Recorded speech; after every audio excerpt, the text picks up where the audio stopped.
Thank you, Jane, for such a fascinating presentation with, real notes of optimism and positivity, as well as outlining the challenges ahead for us. I'm sure that you're going to give us your reflections on where we need to go next and what the path to success might look like.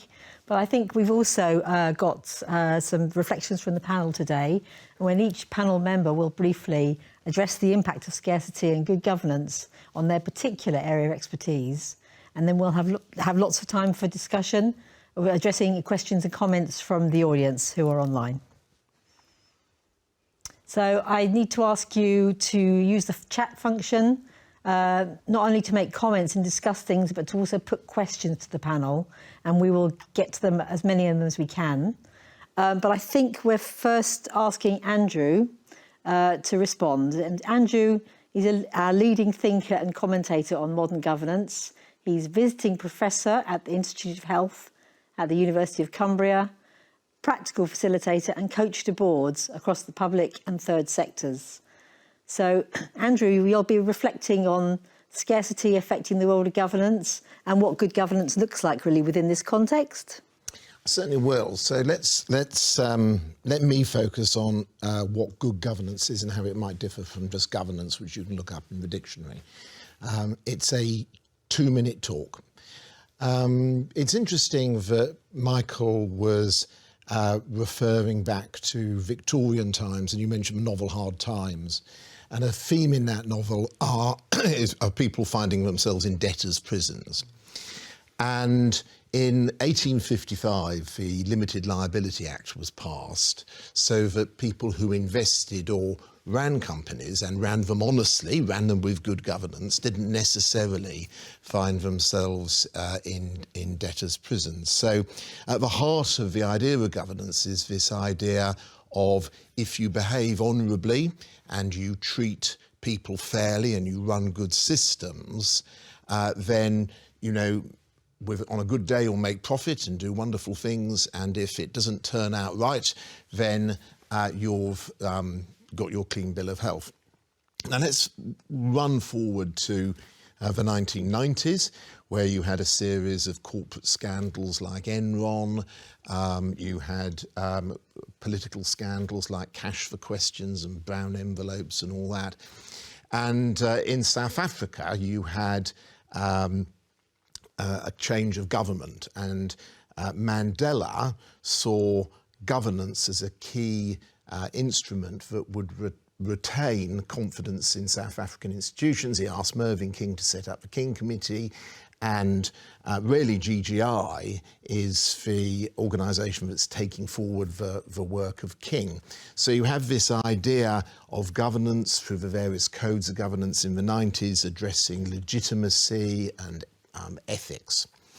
And then the sort of final part of the ingredient is by the time you got to the year 2000, only 20% of the value of the stock market could be accounted for by what was on balance sheets about profits and performance and money and tangible assets. So where did the other 80% come from? Where did the rest of this value come from? So somewhere, companies, organisations, institutions were creating value, which was important, people would pay for it, and good boards, good stewards of companies and institutions were creating this value.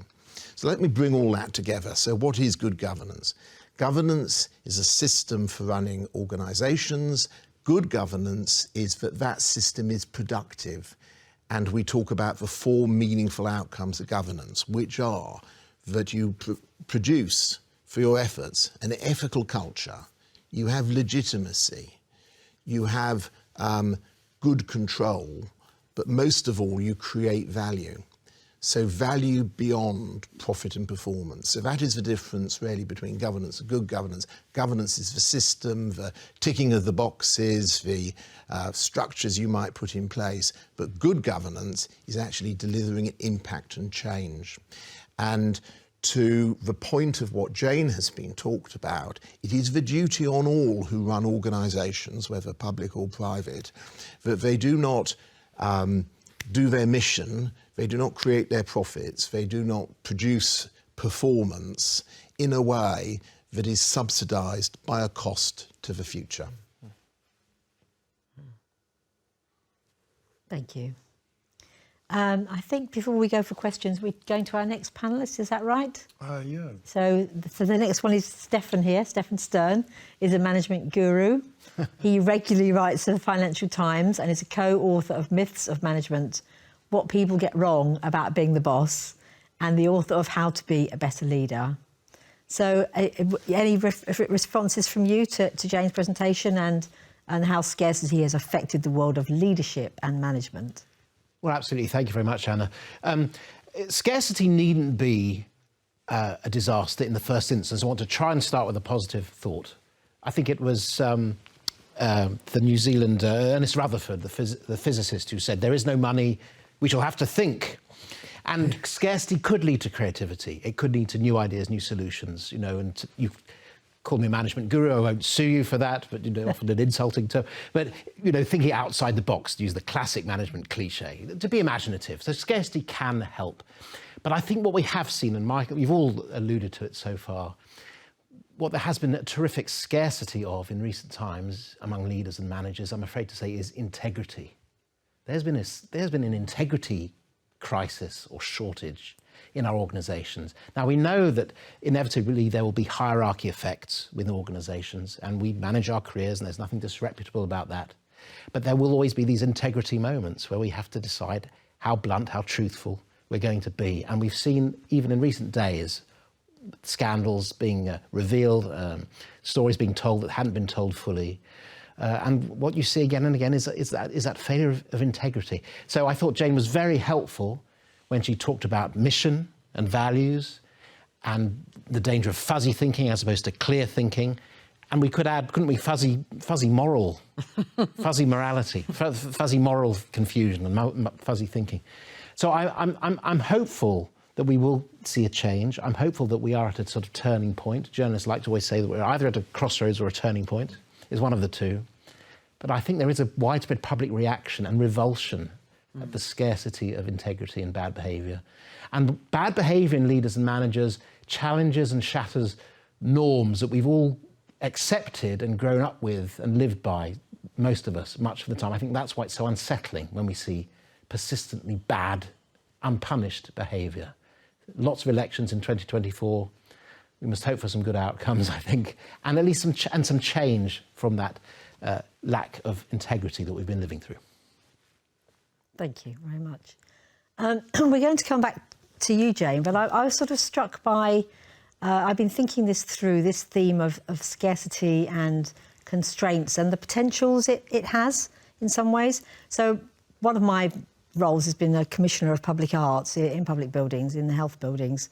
And it's an example that we had to create a multi-faith chapel for all faiths or none. And we had the challenge there of taking out all religious iconography so as not to exclude people. And that was a real challenge, but it was actually a really positive challenge. And we ended up in a space in the Louisa Martindale building, which is framed floor to ceiling by the sea. It's very high up. And it has, a bit like your picture that we gave you today, it has a series of portraits of the sea at different times of day and night.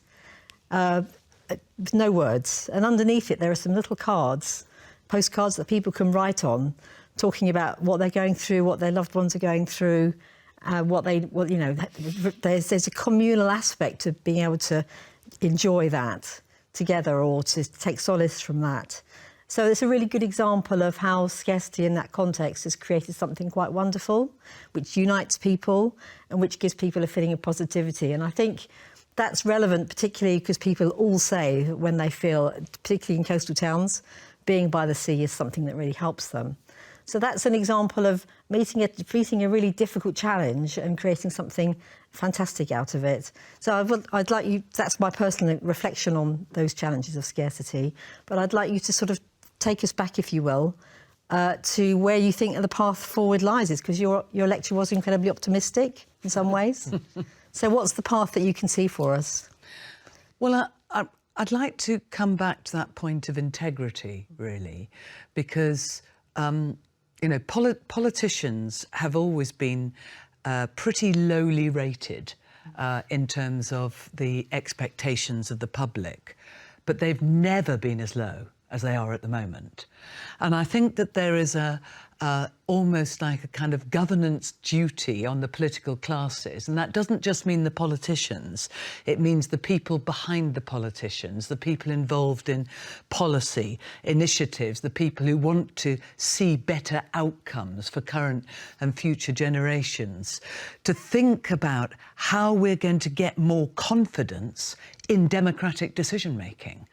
And I think it's what you did in your example in terms of creating something that is available to all faiths and none was to be completely inclusive. You worked with a set of citizens with a very wide range of different views in terms of bringing something together that could work in a way that could speak to all of them. And I think that notion about being inclusive is a really, really important aspect here. Although I wasn't explicit about this in the lecture, we do hope as part of our work to have a citizens' assembly. And I think that that policymakers need to be confident when they talk to the public about whether or not an idea is good enough to test on the public, rather than what normally happens, and I know, and I'm sure I've been guilty of it in the past, which is to think that we have a good idea, to have a government consultation, and then carry on with our good idea with perhaps a small amount of amendment. But really, the public wants to be well governed.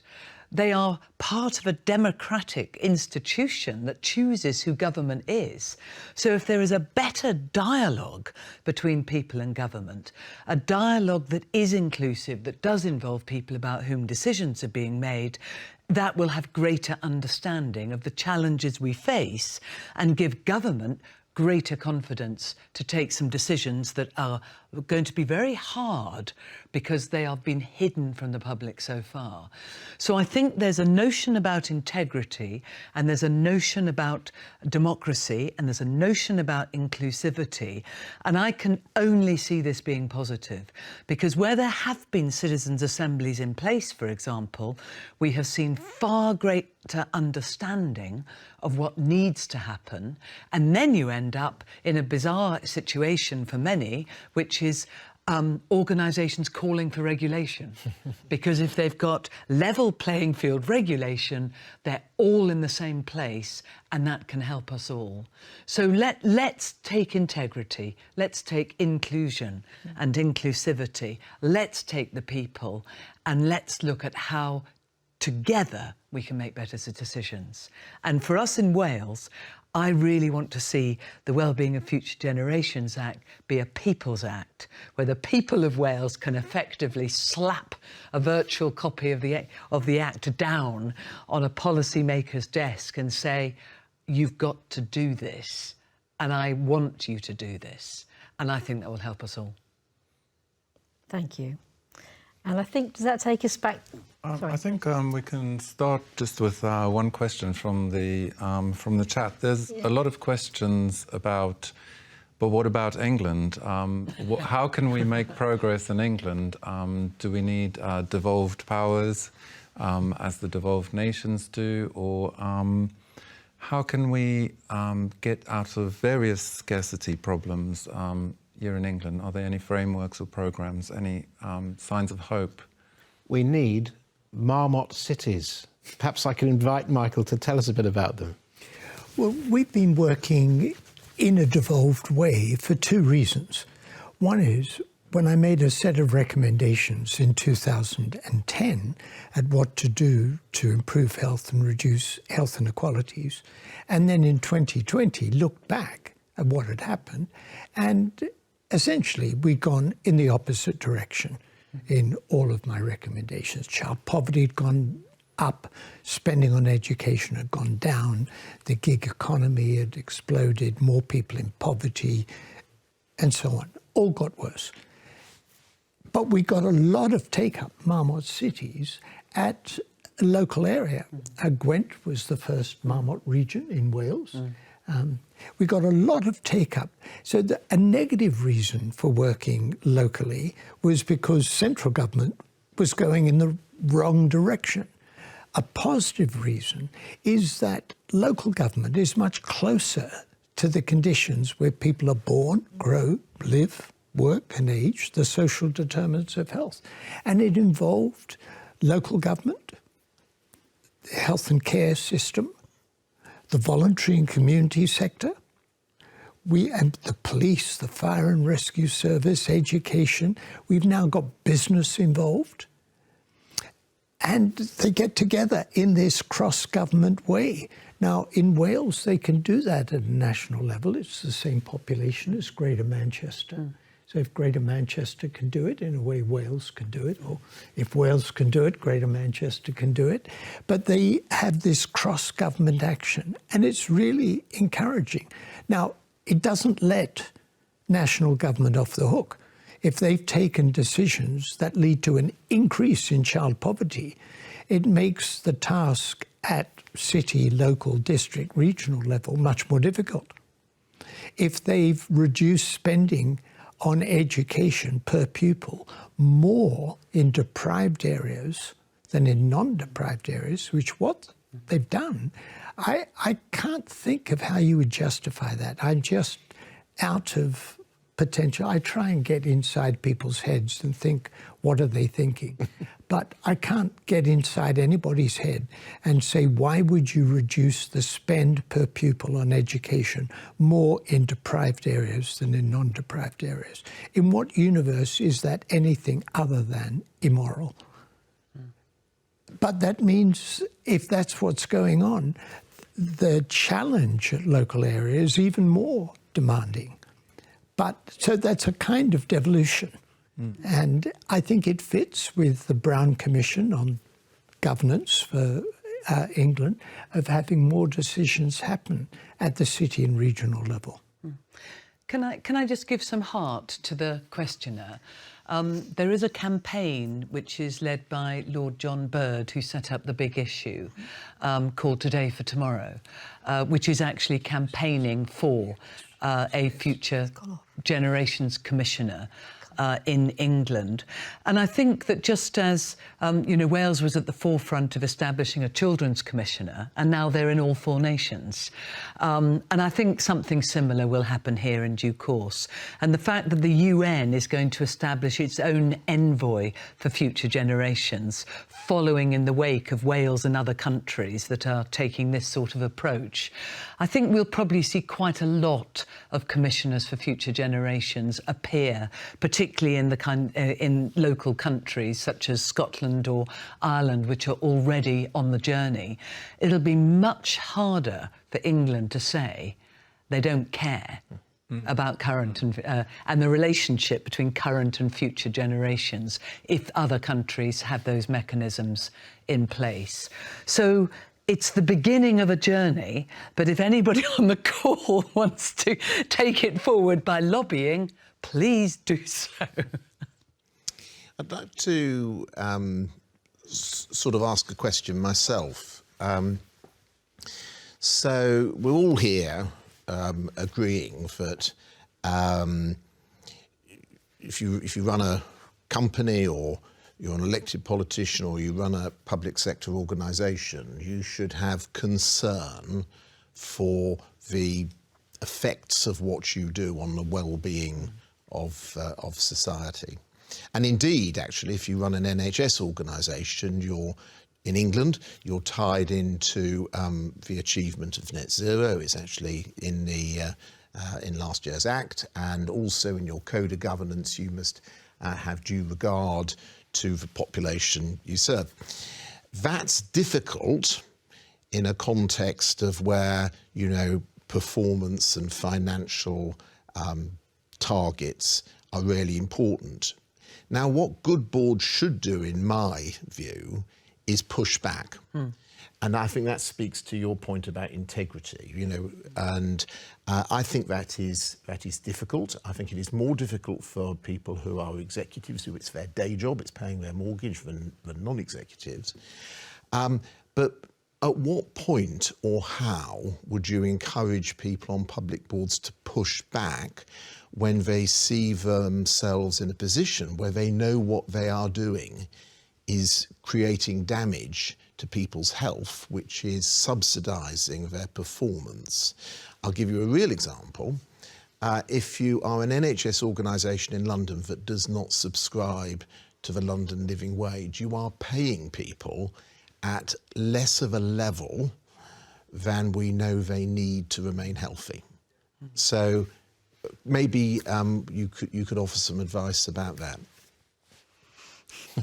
Well, we were approached, we, the Institute of Health Equity at UCL, were approached by Legal & General, not a small company.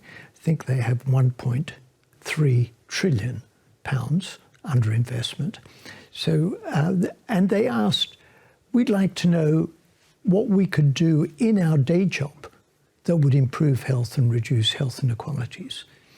And we said three things. We produced a report, The Business of Health Equity, the Marmot Review for Industry, and we said three things. One, exactly what you just said, conditions of employment. Everybody should earn a real living wage and have personal development opportunities for advancement, good conditions of work and the like. The second was goods and services. Is what you do in your day job good for health or bad for health? If you're the tobacco industry, we can't work with you. What you do is bad for health. If you're the food industry, we all need the food industry. It can be good for health or bad for health. We'd like you to move in a direction that's good for health. And the third is the wider impact on the community, the environment, procurement, and the like. An NHS organisation, the East London Foundation Trust, said, hey, we could do that. We can think about the people we employ. We could think about our service users, what we give to them, and be an anchor institution. Think about the impact.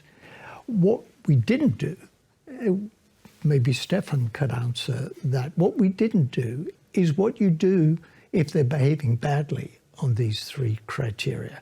We gave them a way forward. And what Legal & General said was, look, our starting position is we have to make a profit. That's what we have to do. We're in business to make money. Of course we are. They said on the first of those, good employment, it's a no-brainer. That's good for the bottom line. It's good for us to have employees that are healthy and satisfied and productive. So paying them and treating them properly, I mean, it's a basic resource. For ESG, that's environment, social and governance, that's a cliche. But what they did say is we should add H, health. We should look at the impact of what we do on health. And on the third, it comes back to what you said, I think, earlier, Jane. We quite like regulation. You know, they say it sotto voce, you know, because business is supposed to be against regulation.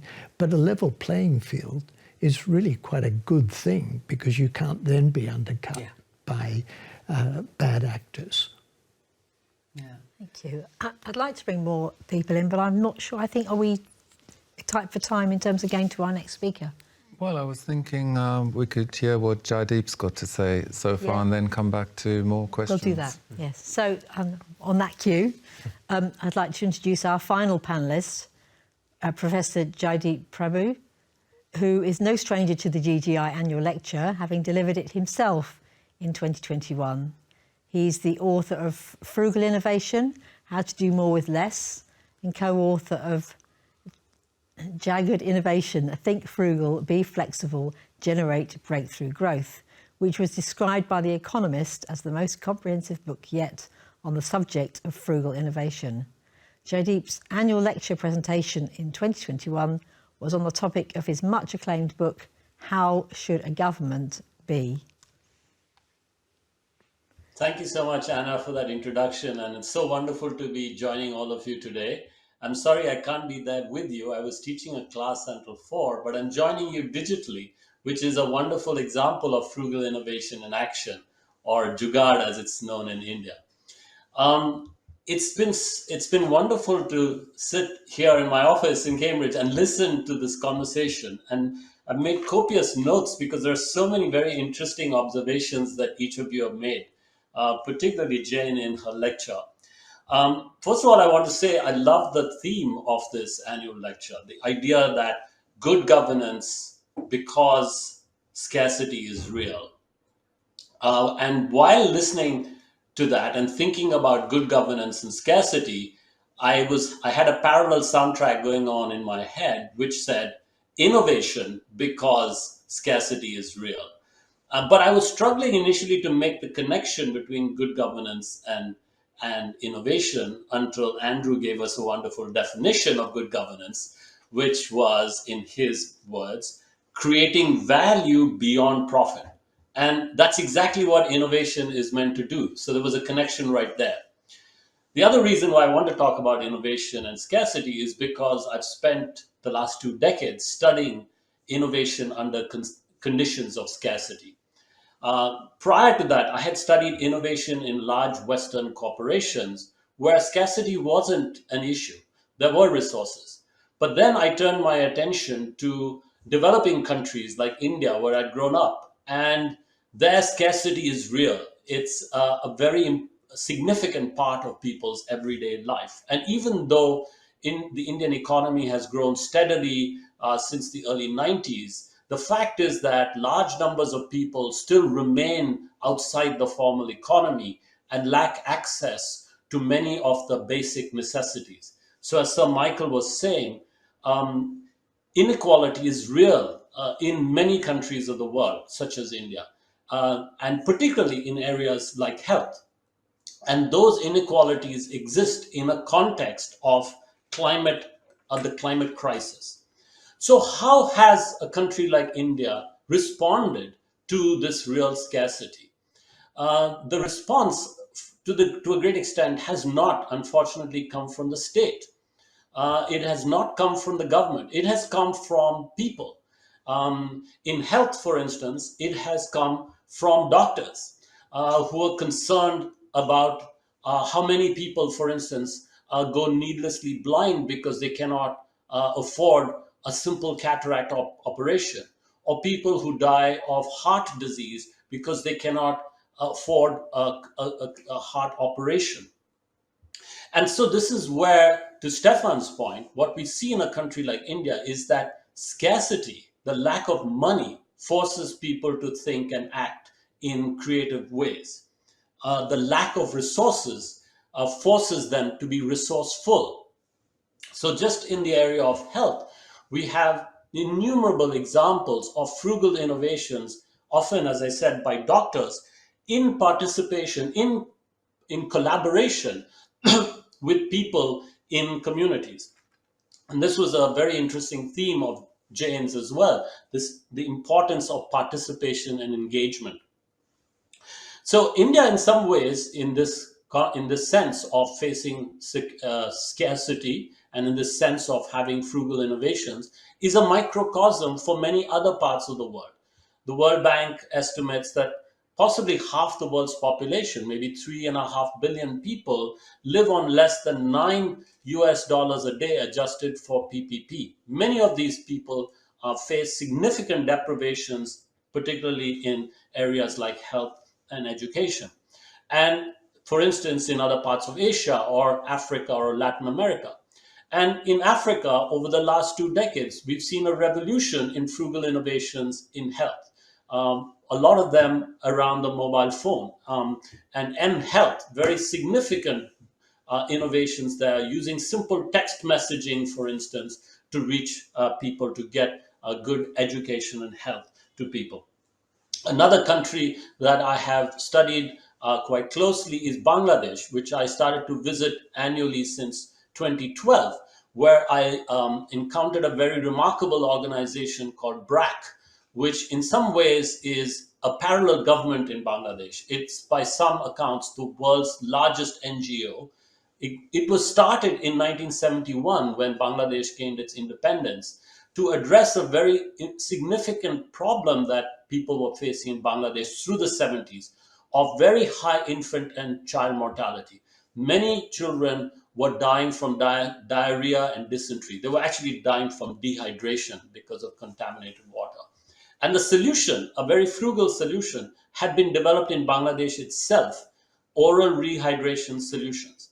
The unfortunate thing was that those oral rehydration solution packs at 8 cents a person were too expensive for people to afford. And even the government could not afford it and could not get it to people in remote areas.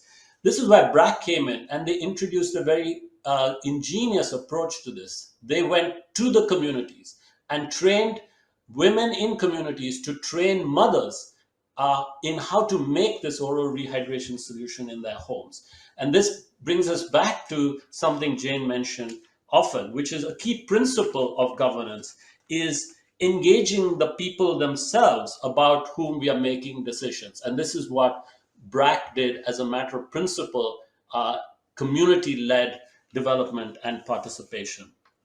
The other irony is that these frugal innovations that we've seen in countries like Bangladesh, India, and various African economies is partly because of a lack of governance. As I said, because of the state has failed many people in those countries. However, many of those governments are now richer. Those countries are growing. They have found ways to increase their tax base, and there is pressure on them to spend more, for instance, on health, to spend more on education. And a big, remarkable development in many of these countries is better governance around digital infrastructure. For instance, in India, there's been a remarkable set of developments to bring a lot of people who are outside the formal economy, outside the banking system, into the banking system, and to do this very frugally, often using mobile-based telephony and payments. And we see this across Asia, we see this across Africa and Latin America. So these are some thoughts in response to the many interesting ideas that I heard each of the speakers share with us. And I'll return, I'll hand it back to you, Anna, for further thoughts and comments and questions. Thank you so much, Jaideep, and the rest of our panel for a really, really fascinating discussion. I believe we have questions and comments coming in from the chat. I will ask you if you could read them out for us, if that's okay. Yeah, so it sort of leads on from Jaideep's presentation. How can ordinary citizens, people that are not on boards, people who do not have power, how can they hold leaders to account? What do we, as leaders, need from people now as we go from scarcity crisis to scarcity crisis, and it is becoming normal not to behave in with integrity? There's a two-word encouraging answer to that, which is Toby Jones, isn't there, at the moment? But I think that's a really good question. I don't know who asked it, but it's a really good question.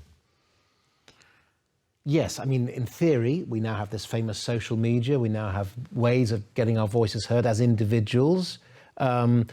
And maybe it's a criticism of mainstream media. I'm the reluctant representative of that today, you know, because Toby Jones in a drama brought something home to people and politicians in a way that journalists had certainly been trying to report and had assiduously reported, but somehow had not quite conveyed to the public. And there's a media theory that because it wasn't a Westminster story, because it wasn't a lobby journalism story, that it didn't really land, whereas specialists and trade publications and so on, and Private Eye were pursuing it.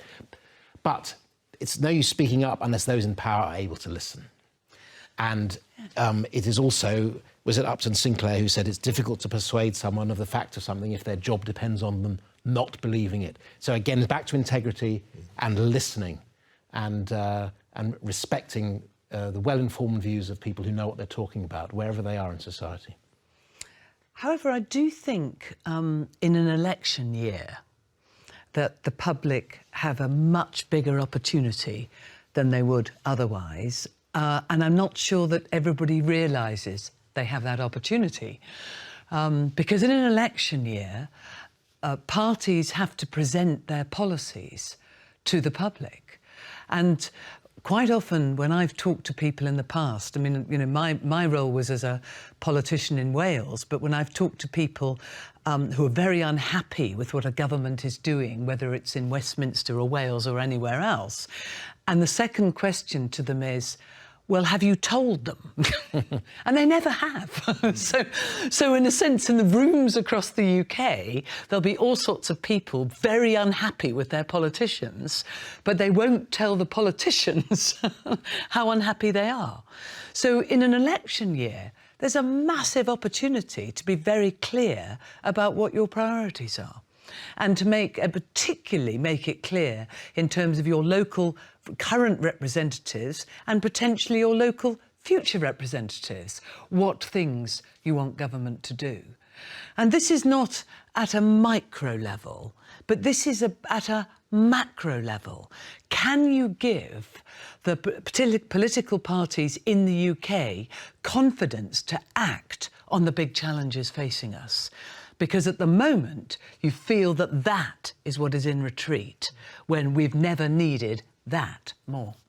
But there's a style of leadership as well that if we're talking about, yes, vote, but in sort of everyday sort of intercourse with large public sector organisations, there are some which we know from the governance reviews that we do are, you know, authentically listening, and they have a style of leadership where what the porter says or what a family member says rarely counts. You mentioned ELF, East London Foundation Trust. You know, I'd add, I think there's a really impressive small trust at Warrington called Bridgewater Community, and you sit through their board meetings and you can see that they're actually driven by a concern for listening.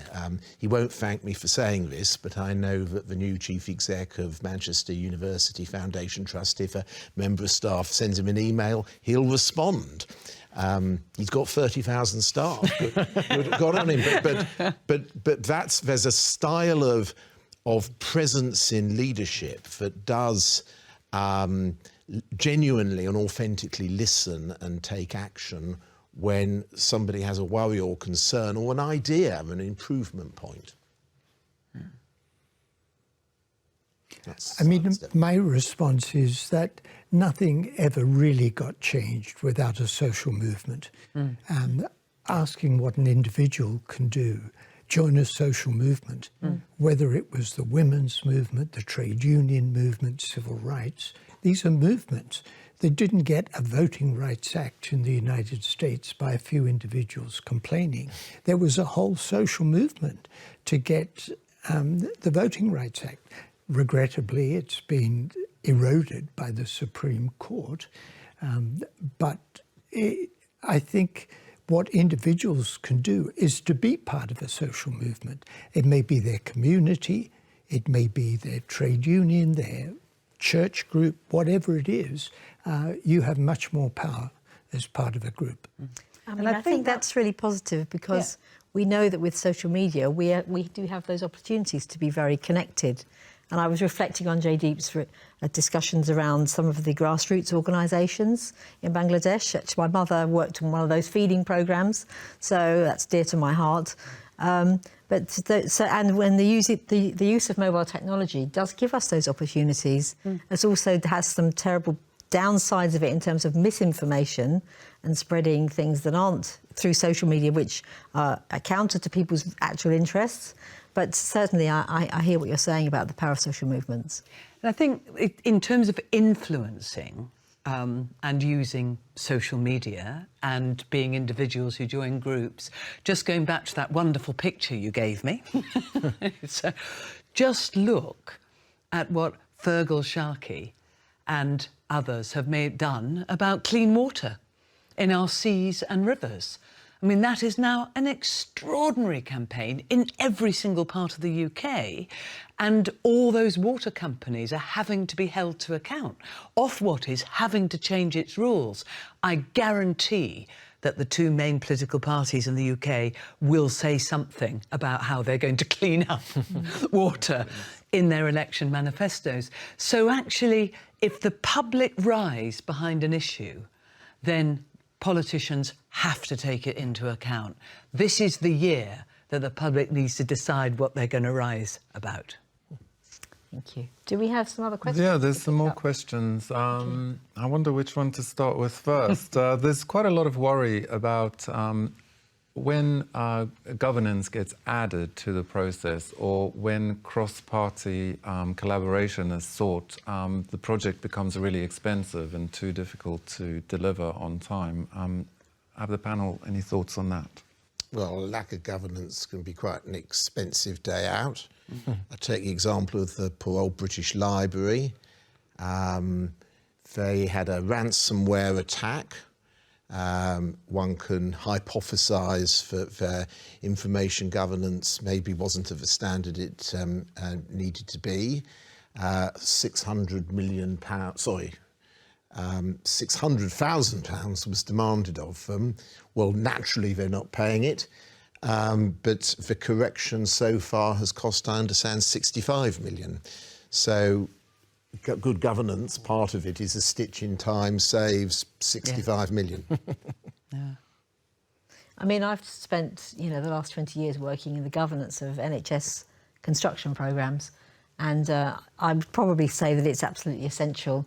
Yes, sometimes it does feel like everything takes a long time, but in order to make decisions and to justify investment and to make sure the investment goes to the right place, there needs to be certain things put in place. Otherwise, you could find yourselves building something that's going to fall down in 20 years. And look at the cost of the post office. I mean, they've set aside £1 billion or something for the compensation. Absolutely appalling damage done to large numbers of people, and the reputation of the post office having suffered, and a vast bill.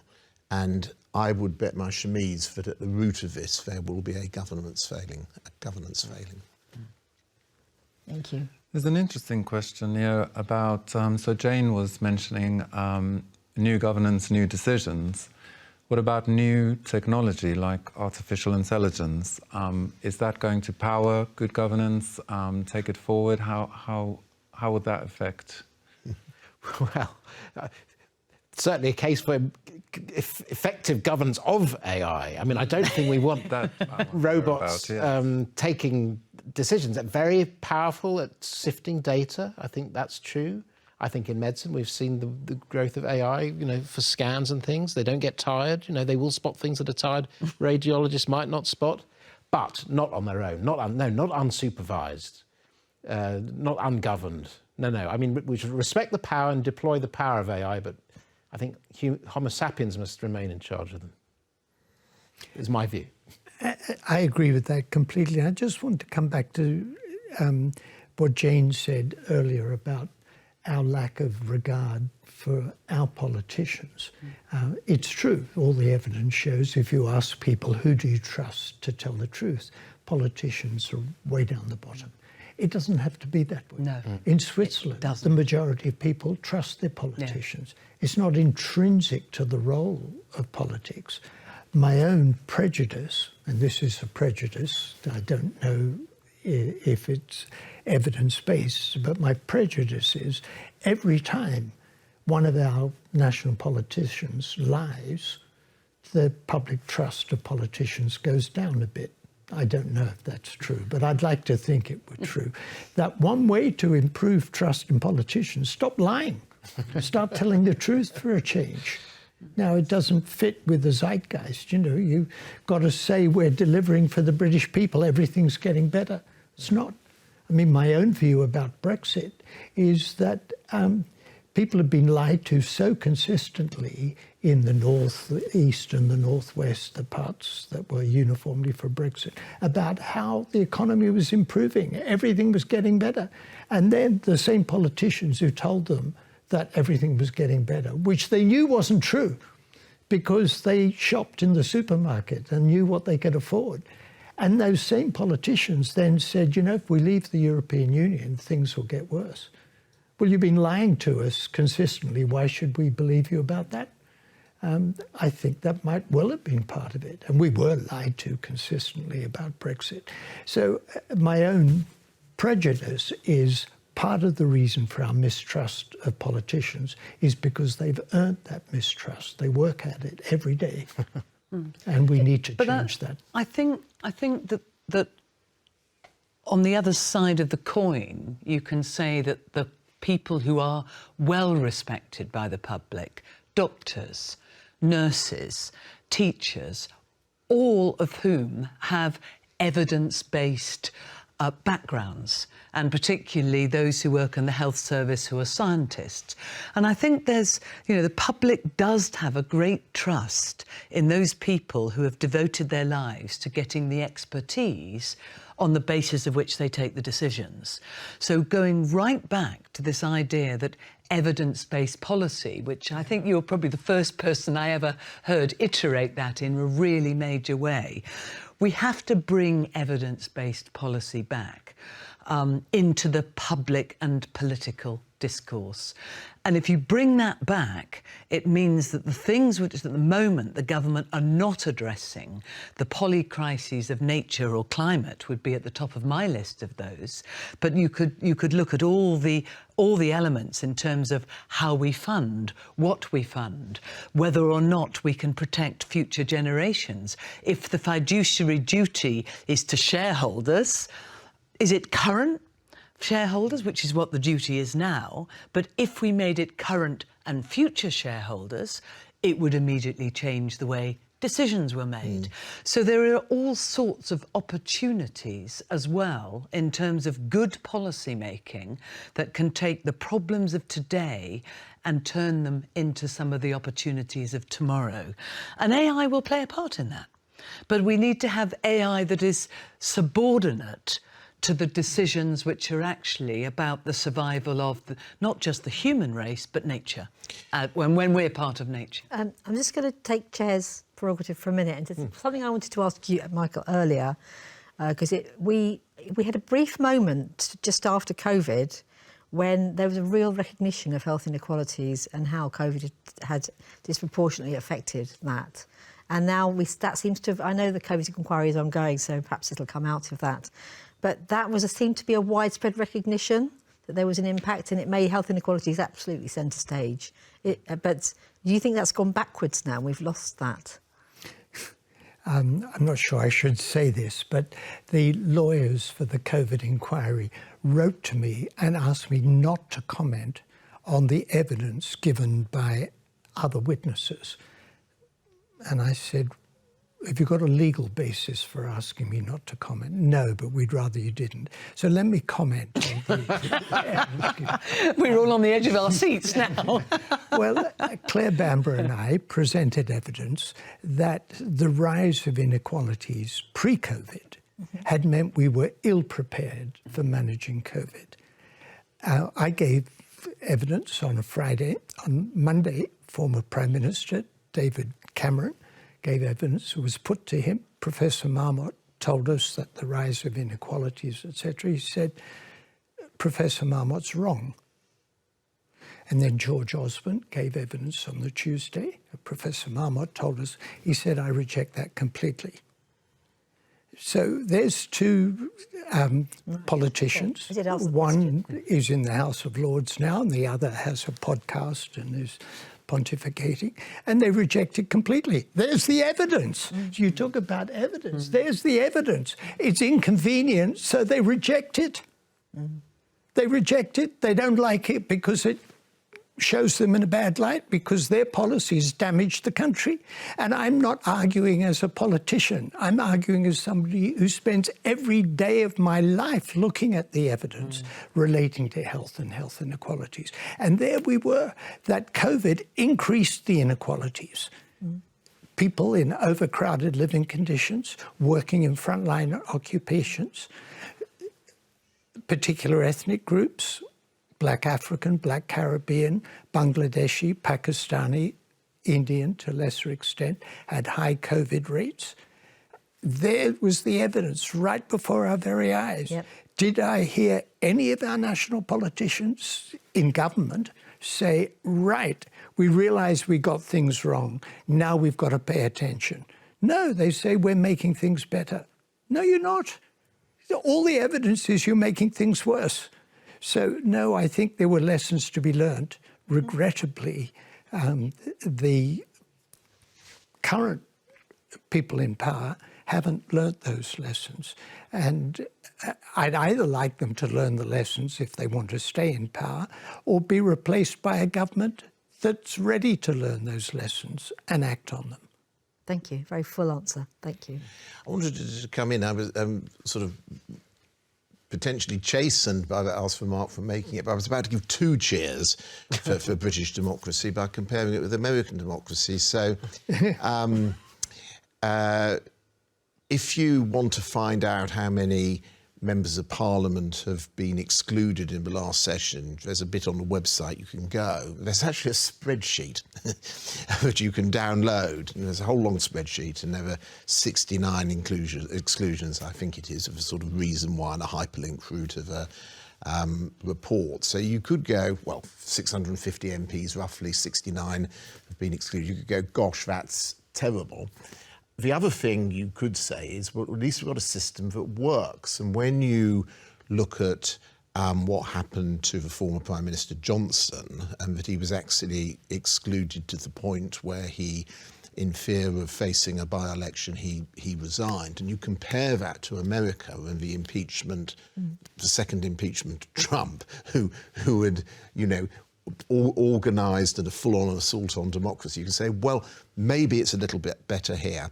But the propensity of politicians not to be reflective, not to be able to say, yes, I got it wrong, or I'm sorry, I don't know, or yes, we must do better, is a sad one, and actually I think it is essential for them to do that, to rekindle a trust in democracy, a trust in public institutions, a trust in leadership, which actually, if we don't have, we're served very poorly. I mean, forgive this personal note, but, you know, you've heard me, I'm quite critical of what's going on at the moment, because I looked at the evidence. Last year, a year ago, I got given a high honour, and I thought to myself, you know, there are many countries, maybe a majority, where I'd be censored. I wouldn't be able to speak up and say what I say. And in Britain, not only am I allowed to do it, not only am I encouraged, I was honoured for doing it. Well, that says something good about this country. You know, with all the criticisms that I have about where we are and what's happened to health, but you know, we're able to talk to each other. We're able to speak up. We're able to be critical. There's not many countries. The Economist Intelligence Unit looks at how many countries have a full democracy. It's, I think, at 25 maximum. It was 22, 1 year 25. We're one of them. But out of the 167 that they rank, there are only at most 25 with a full democracy. The US now has a flawed democracy. They don't make it into the top group. So we've got a lot to be proud of and a lot to build on. And it's in that context that some of us make the criticisms that we do. Thank you for that. I'm just going to come back to our questions, because there may be people that want to ask. Yes, I think Is that okay? one final question really leads on from that. Is good governance a threat to the system? Should it be? Can it be? In which way? How does government and governance, where do they meet? Should I go last? I would have thought good governance is a threat to bad behaviour. Yeah. Effective, proper governance, good governance, will drive out bad actors, you would hope. And I think the other encouraging point, following on from what Michael just saying, I think the British people, if we're talking mainly to a British audience today, do have a limited appetite for shamelessness. And that is a difference between us and America. I think something odd has happened in America, with almost half the country adopting or pursuing a different form of reality and facts to the other half. That hasn't happened here, thank goodness. And that's also an encouraging thought, perhaps that, you know, that sometimes people have just had enough of bad behaviour collectively, and this might be the moment we're in now. So good governance is good. The clue's in the name. I see good governance as absolutely central to the culture of organisations. And if you've got a culture of good governance, you're engaging with the people who work in the organisation and the stakeholders and agreeing outcomes that are increasing value, as you said at the very beginning, Andrew. Which means I also see good governance as the permission to think differently, because we can't say we're in a good space at the moment, so we need different kinds of governance for the next decade in terms of being able to get different decisions that are better for all of us. So if we see good governance as the culture of the organisation, as the permission to think differently, then in a sense it needs to be accountable, but not in a tick box way. And I think that's incredibly important. Otherwise, the system takes over from the outcomes. So it's good governance is about achieving the outcomes of better value while having a system that is accountable but light enough to release the imagination. I know the problem, but I don't know the answer. The problem, take the issue of tax. If you ask me to make an argument for a lower rate of tax, I could do it. If you ask me to make the argument for a higher rate of tax, I could do it. You know, do we want a lower tax rate so we can pay off the national debt, so rich people can keep more of their money? Do we want higher tax rates for redistribution, for investment? It'd be quite good to have a public debate about that. And you flush out people's views. And I'm not saying anybody's right. I have my own views. I quite think public services and redistribution are quite a good thing. So they're my views, but they're not the right views, they're my views. And there are other views. Let's have a public debate, but we don't have a public debate. Everybody's scared stiff. It's either lower tax rates or don't lower tax rates, but not what kind of society do we want and where does the taxation, etc. We don't have this public debate, and I don't see how we can have good governance without it. And as I say, I can see the problem. I'm not sure what the solution is to, firstly, stop attacking the BBC, allow that to be a good forum for that debate, have our media to be more like the Financial Times, you know, where those debates happen.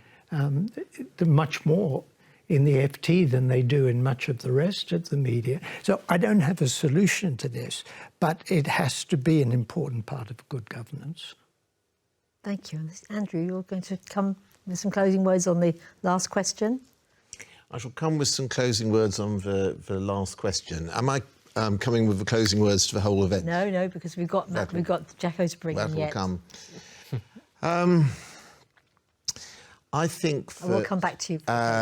If you look at the figures for the huge number of third sector organisations there are in this country, or just clubs, you know, there's an enormous number of citizens, millions of us, in some way or another, put their name forward to help run something, and they sit on a board, whether it's a local swimming group or it's you know, a multinational organisation. And I think that there's encouragement in any system where people say, yes, I will take on accountability for an organisation or an entity.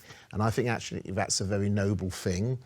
I love my work, and the people we work with, the people who sit on boards, the people who ensure that the governance processes work, strike me as people of enormous personal integrity who know that our time on this planet is but brief, and what they do should matter, and they do it by wanting to ensure that whether it's for, as I said, the local swimming group or a multinational, runs well, effectively, and with integrity.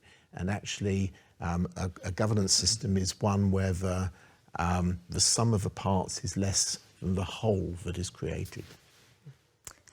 Thank you for that. I just wanted to add to that I'm on the board of a voluntary sector organisation that works with homeless people, as you know. And I think without that board, that charity would not have survived. I know it's a requirement legally to have a board, but the people who give their time freely to make it happen and to bring in their extra resources and time and commitment and expertise. They are what's best about being in this country, and that relates back to your theme about community organisation and Joe Deep's theme as well. So that's a really nice closing note for that, so thank you.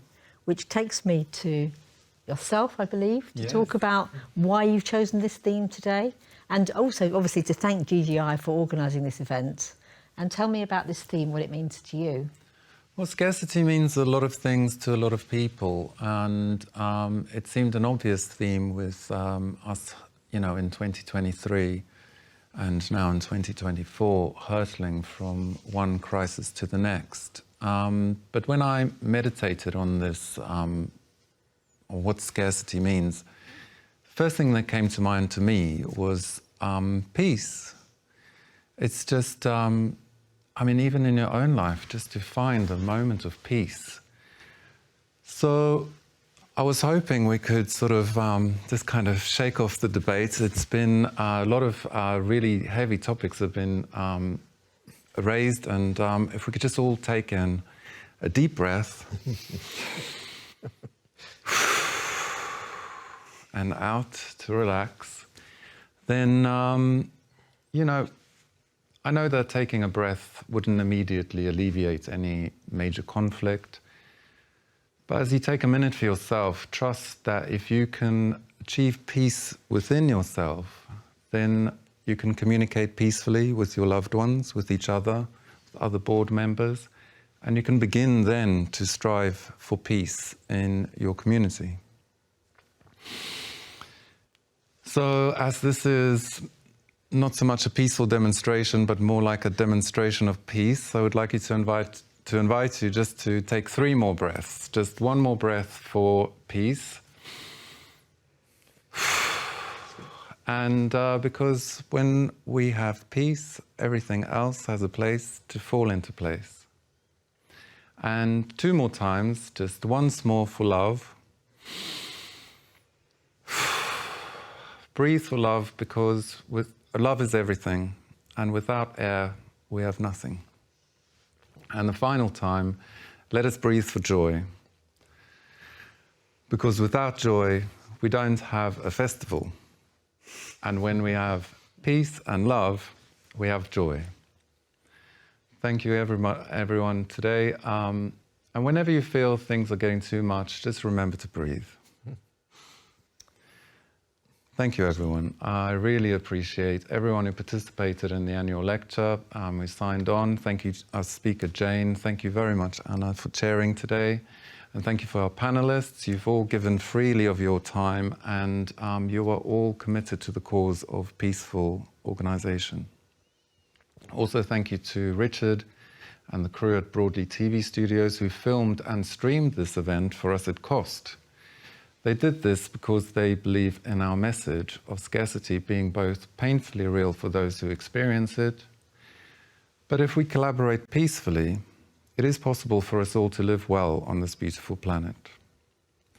Thank you again to the artist Tim Nathan, who donated his work for the Good Governance Award.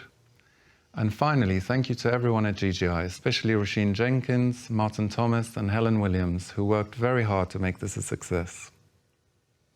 Peace, everybody, and trust that the peace you feel will resonate with the people you surround yourself with, your loved ones, neighbours, your community.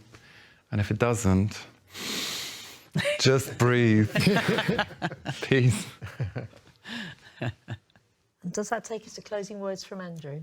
Yeah, Andrew, have you got anything to say? Well, I should try not to hyperventilate with the need. And I'd just like to add to that list of thanks to Jacques, whose inspiration has created the last 9 festivals of governance.